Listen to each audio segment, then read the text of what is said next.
Hello and good morning. How are you doing today? Hello. How are you? I am good. I am alive. Man, I'll tell you, I've been waiting to talk with you for the longest time because I've been with you through Roshani. So, I mean, it's like, oh, come on. Yes, I want to talk to her again. I'm so glad. Thank you. You've done something different this time with the spirit glass. I mean, magic and love with a solid tribute to someone very special. Yes. Yeah. I mean, it was a story that was a long time coming. And, you know, after writing series for so long, I really wanted to write something that was self-contained and quiet in comparison. To basically remap your writing skills, I mean, what did you have to do on this particular story?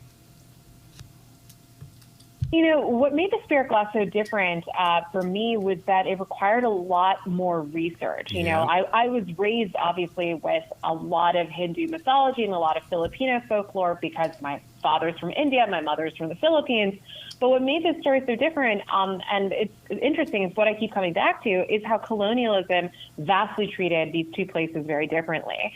Like with the British Raj, a lot of the Hindu Sanskrit epics were well preserved. They were translated. When the Spaniards came and conquered the Philippines and dominated it for 400 years, they stamped out native religions. They decimated languages. They drove out a lot of the priests and spiritual practices in the introduction of Catholicism.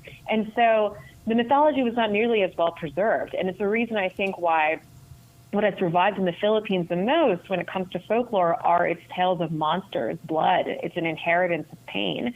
And that was something that was really beautiful and bittersweet to examine when writing the story. You know, it's really interesting, and what I love about your writing, because it's so honest all the time. I mean, Hinduism versus what the Filipinos are studying. I mean, you bring it together. And because it shows the reader that, oh my God, I have more than just one thing inside of me as well. Oh, I appreciate you saying that. Yeah, I mean, the beautiful thing about mythology and folklore is that oftentimes, no matter where we are in the globe, we are all telling the same story over and over again. As humans, we need reminders of light conquering dark. We need reminders oftentimes of senseless violence, and not because we crave it, but because sometimes we need to know that, yeah, bad things happen to good people and there's no answer for it, and that's okay. You have to make peace with this unknown. You know, I like the way that you introduce the Corazon in the way that there needs to be a transfer in the life, and the training starts that, you know, it's not just a babaylan, it's not just a word to us, but the training is so important, and I think that to a reader that inspires them to say, well, I need training too if I want to become something as great as a babaylan. Oh, yeah, absolutely. I mean, that idea that nothing worth doing comes easily to us. Like, you know, consider your own story of how you are. You are a storyteller. You are recording people's, you know, tales, but also you're able to get answers out of them that maybe they wouldn't necessarily want to part with. That is a skill. That's a magic. It's a craft. And it's one that's honed, I'm sure, over many, many years. And you love to play with our imaginations in the way of bringing up the mystery or the question. What happens if that ghost gets through that spirit glass and it's like, dun, dun, dun, dun? Yeah, I mean, so Corazon has a spirit key, and it's what allows her to see the ghosts of her parents every Sunday. And it's the reason why she's so desperate for her powers to mature so that she can hopefully bring them back from the dead. What happens when you're playing with an antagonist like a big scary ghost is that even our villains, even the people that have hurt us in life, have their own perspective, and we do need to honor that. We need to always be curious about other people's histories, about what's happened to them, how violence perpetuates the violence. And so for Corazon, she's not only traveling through the Filipino otherworld, she's also going on a very deep journey of empathy and compassion for someone who has hurt her. That's interesting you bring that up, because one of the things that I was going to talk about was that, you know, the human world versus the spirit world. And when you're in that spirit world, not everybody can see what's going through your mind and how many words are being placed, you know, in action. But yet out in the human world, they can see and physically feel it. Yeah. Yes, that's true. But you do such a great balance of that. What was that like through your writing habit, in the way of saying, okay, I can't go too much here, I can't go, you know, less over here. We need to combine these together. I guess when it comes to writing, you're always, it is a delicate act of balancing what you know and what a reader needs to know. And that's sort of the guiding principle throughout a novel. It's about, not getting so excited about the research that I'm info dumping something, not getting so in the weeds about how the magic works that I'm making it impenetrable. Because ultimately, when we determine what makes a story successful, it comes down to whether or not we were able to make someone feel something. And so those were sort of the, I guess, emotional parameters I was thinking about as I was writing.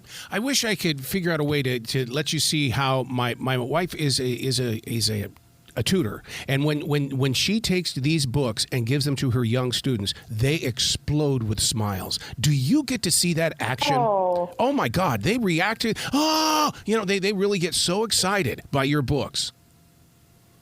Oh, so kind. I appreciate that. Please tell your wife thank you for me. That's so kind.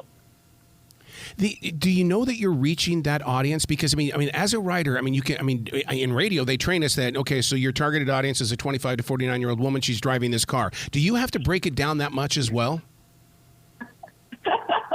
No, I guess in a rather selfish way, I'm always writing for myself. I'm writing for a younger version of myself, or I'm writing for the version of myself that needed these stories.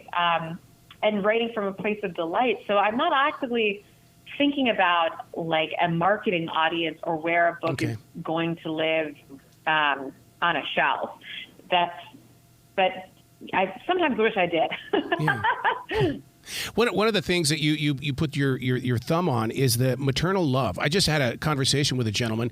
He didn't really discover a love for life until he was in his 70s, and then he started realizing that he missed a lot because of his career. He was more, his storytelling was being at a professional sports game, and that's one of the things. If you don't touch the young adult reader right now with maternal love, they're not going to know what it is. Oh gosh, yeah. That idea of maternal love, it's something that's consumed me for a couple years. And a large part of that was simply because my husband and I really struggled to have a family.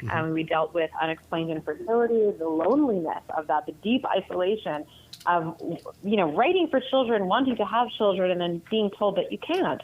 And when we finally welcomed our daughter, thanks to IVF and many, many generous and compassionate physicians, I remember that the feeling that I had most when I held her for the first time, it was love, yes, but most of all, it was fear. And I think that that's really what defines parental love.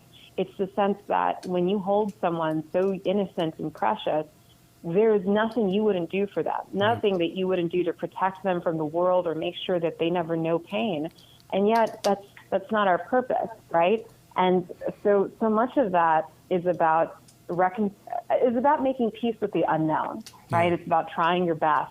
It's about enjoying life, knowing that at any point something terrible could happen, but that doesn't make it any less worth living. Oh my God, I love talking with you. I can't wait to your next book because we're going to get to talk again. Oh yeah, I can't wait. It'll be great. Well, you be brilliant today, okay? Thank you so much. Thank you for having me.